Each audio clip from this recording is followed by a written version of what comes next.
Hi chess fans, this is the FIDE master Alessandro Santagati, and in this video I will show you the game that I played in the Vienna Chess Open against the one FIDE master Elisabeth Hapala.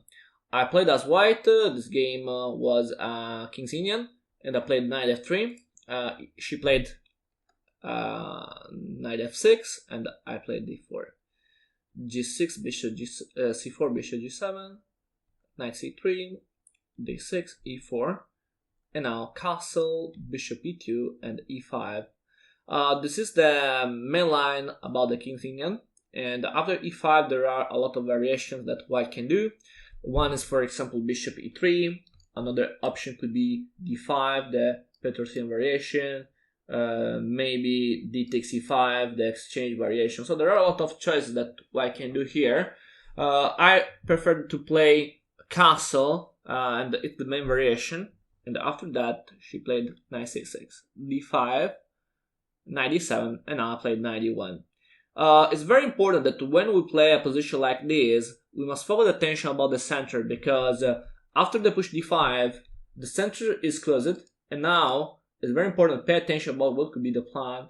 In this case, for example, usually white will try to attack on the queen side, because white has more space on the queen side. The white pieces can work better on the queen side, and for this reason, a very important key move for white would be c5. So the idea for white would be push on c5 to open the queen side and to attack there. For black, would be better play on the queen side, and a key move, a key push is the move f5. Now I played knight e1 with the idea to free this pawn, because when black will push f5, I'm happy to play f3 to defend this pawn on e4 in this way, and sometimes to bring my bishop to e3 and allow the push c5. So it was my idea.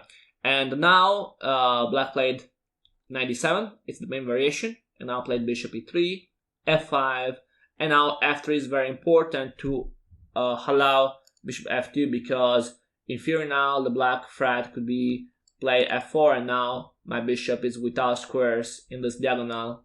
So f3 is important now, f4, and after that I played bishop f2, g5. Okay, when black push f4, it's very important that black focus attention about what will be the next push, and the more advanced pawn on the king side for white is f3, so the next push will be g4 to attack my castle. So g5 is a logical choice to think about g4 for the future. For sure, it's impossible to push it now, but black will try to play knight f6, h5, or another position moves like rook g7 to improve and to allow this push, for example. Okay, here I think the main move now is a4, but I prefer to play in this position a sideline. The move that I like is knight b5. This move knight b5 I think is very interesting, because how I said before, in this kind of position the black idea is play g4, and this move is very important, because if black cannot play g4, black is without a plan, and this is important. So the point is that to push g4, black need the help of his bishop on c8. This bishop seems passive, but it's very important for black for his general plan, and lose this bishop is not good for him. For this reason, knight b5 is very interesting, because if black play move like a6, I can play knight a7, and now my simple idea can be take this bishop with the knight, and this is fine for white, I think. So knight b5 is very interesting and dangerous move for black. You must pay attention. I think she played the best move here, because the best move for black is avoid knight a7, and she played b6. And you can ask me why I play knight b5 is possible b6 and now the knight is blocked. When you start an attack on for example on the queen side, you must know the rule that in general is better don't push pawns when you are the defender, because each pawn that you push will be a weakness. For example, in this case, when black pushed b6, this move is fine, but at the same time, the square a6 and c6 now are weaker because no pawns can defend them, and this is an advantage for the white attack, so it's a general advantage for the future. So white spend the time, but at the same time, white weakens the black position. So for this reason, knight b5 is fine also after b6. I played b4 because, you know, my idea is play c5, and she played a6. Now it's very important to pay attention because if I play knight a3, it looks logical because the idea is free the c file and then push c5. But the point is that there is a5, and this move is very good for black because now the pawn b4 is under attack, and without the pawn b4, c5 would be impossible. So lose the pawn b4 in this kind of position is very bad for white. So knight a3 is a mistake for this reason, because after a5, black can block the queen side, and this is a very important strategical advantage for black. For this reason, now I played knight c3. This move is forced, we can say, and now knight g6. Okay, logical choice to bring more pieces on the king side, and now I played knight d3 with the simple idea to support the pawn c5 to allow this push, and now a5. Okay, after a5, the white move is very easy. I have to play a3 to stay with the pawn on b4, and now she played a takes b4, a takes b4, and the rook takes a1. After that, I played queen takes, and now knight f6. Okay, this move is correct to allow g4, and now I played c5 is my idea. B takes c5, b takes c5, and now I think this is a key moment in the position because we must understand what black should play here. This position is not easy. During the game, I thought that now black was forced to play g4, and I was happy after when I checked it in my computer and it said the same thing. In this position, the only move for black is g4, because it's very important for black. Don't lose time here and go immediately for the attack with this move. When I thought about this, I understood that after queen a5, that was my first idea, I can have some problem after, for example, g3, and the position would be not very easy because h takes g3, f takes g3, bishop takes, knight h5, and probably my position is better, but not very easy, because if we play bishop h2, can be possible bishop h6. So this is not a very easy position for white, and maybe I can defend it and I can take a better position, but I wasn't very happy to play it in the game because it's too risky for me.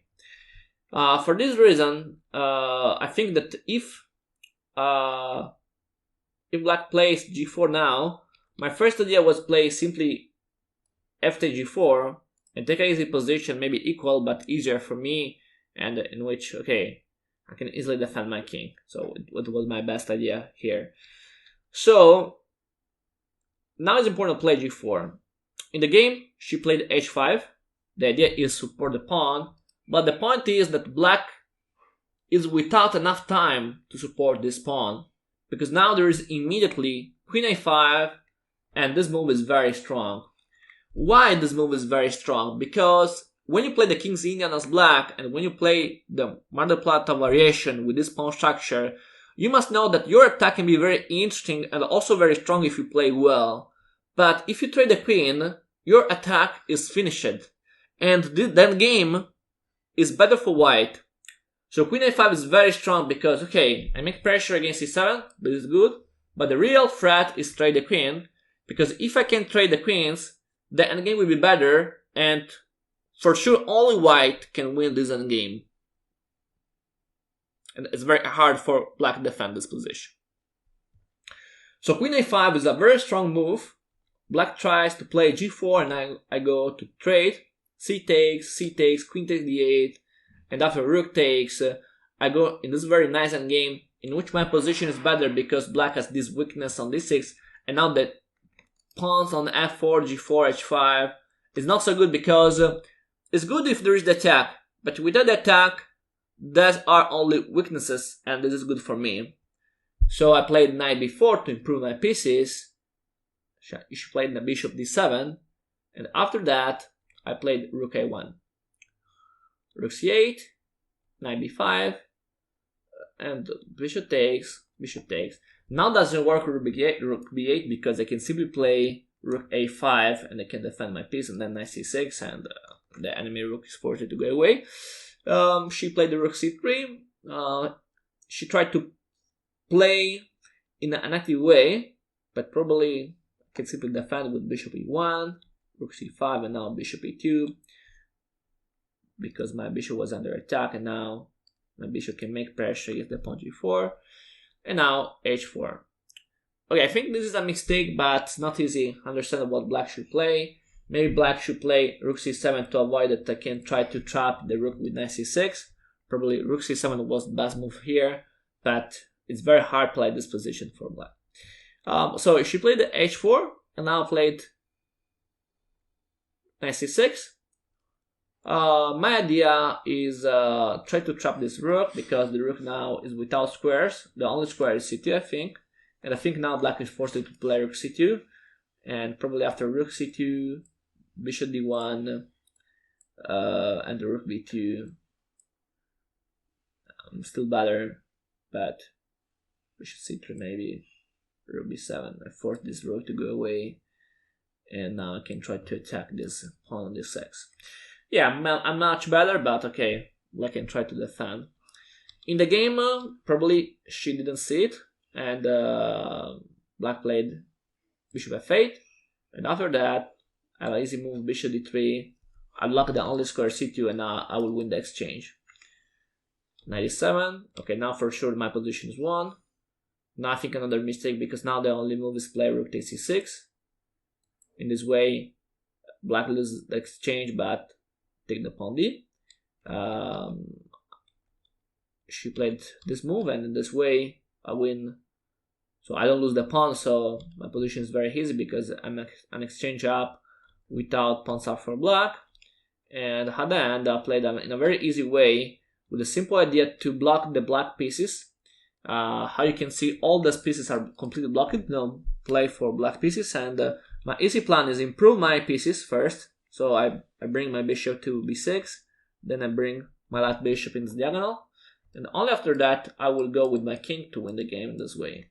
So for example, knight g5, I move a bishop, and then my king will go forward to win the game in this way. So it's impossible to avoid that, and I won this game in a very easy way now.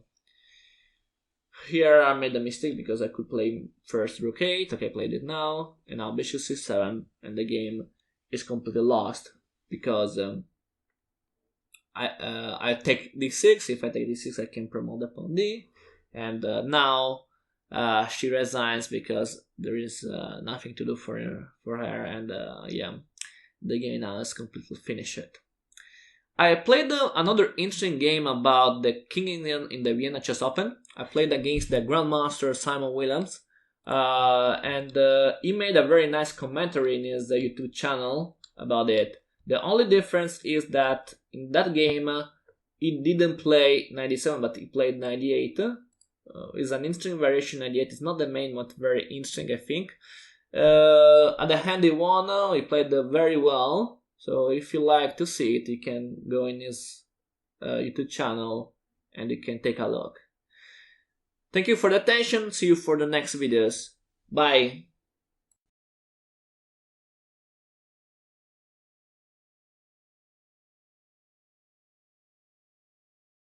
Remember to follow me on social networks and share the video with your friends. Thanks.